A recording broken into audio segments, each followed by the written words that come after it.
On the tree on the mountain. Zarathustra's eye had observed that a youth avoided him, and as he walked alone one evening over the hills surrounding the town called the Motley Cow, behold, there he found the youth sitting leaning against a tree and gazing wearily into the valley. Zarathustra laid hold of the tree under which the youth was sitting and spoke thus: "If I wished to shake this tree with my hands, I should not be able to do so. But the wind, which does not see, tortures and bends it in whatever direction it pleases. We are bent and tortured worst by invisible hands." At that the youth arose in consternation and said, "I hear Zarathustra, and just now I was thinking of him." Zarathustra answered, "Why should that frighten you? But it is the same with man as with the tree. The more he seeks to rise into the height and light, the more vigorously do his roots struggle earthward, downward, into the dark, the deep, into evil." "Yes, into evil," cried the youth. "How is it possible that you discovered my soul?" Zarathustra smiled and said, "Some souls one will never discover, unless one invents them first." "Yes, into evil," the youth cried once more. "You have spoken the truth, Zarathustra. I no longer trust myself since I sought to rise into the height, and nobody trusts me any longer. How did this happen? I change too quickly. My today refutes my yesterday. I often skip steps when I climb. No step forgives me that. When I am at the top, I always find myself alone. No one speaks to me. The frost of solitude makes me tremble.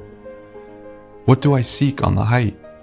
My contempt and my longing increase together. The higher I climb, the more I despise the climber. What does he seek on the height? How ashamed I am of my climbing and stumbling. How I mock at my violent panting. How I hate the flyer. How tired I am on the height." Here the youth was silent, and Zarathustra contemplated the tree beside which they stood and spoke thus: "This tree stands lonely here in the mountains. It grew high above man and beast, and if it wanted to speak, it would have none who could understand it. So high has it grown. Now it waits and waits. For what is it waiting? It dwells too close to the seat of the clouds. Surely it waits for the first lightning." When Zarathustra had said this, the youth called out with violent gestures, "Yes, Zarathustra, you speak the truth. I longed to go under when I desired to be on the height, and you are the lightning for which I waited. Behold, what am I since you have appeared among us? It is the envy of you that has destroyed me." Thus spoke the youth and wept bitterly. But Zarathustra put his arm around him and led the youth away with him. And when they had walked a while together, Zarathustra began to speak thus: "It tears my heart. Better than your words express it, your eyes tell me of all your dangers. As yet you are not free. You still search for freedom. Your search has made you overtired and over-awake. You want the free heights. Your soul thirsts for the stars, but your wicked drives also thirst for freedom. Your wild dogs want freedom. They bark for joy in their cellar when your spirit plans to open all prisons. To me, you are still a prisoner who is plotting his freedom. Ah, in such prisoners the soul becomes clever, but also deceitful and bad. And even the liberated spirit must still purify himself. Much prison and mustiness still remain in him. His eyes must still become pure.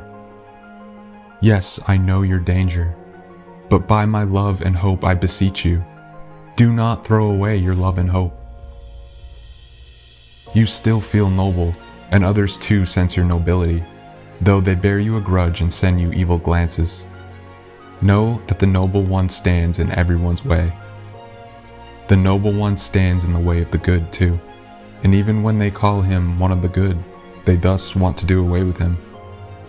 The noble man wants to create something new and a new virtue. The good want the old, and that the old should be preserved. But this is not the danger of the noble man, that he might become one of the good, but a know-it-all, a mocker, a destroyer.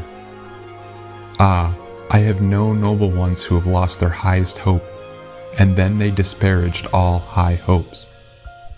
Then they lived shamelessly in brief pleasures and barely cast their aims beyond the day.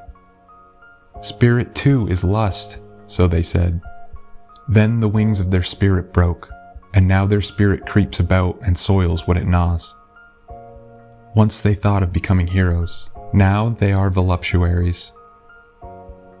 The hero is for them an offense and a terror.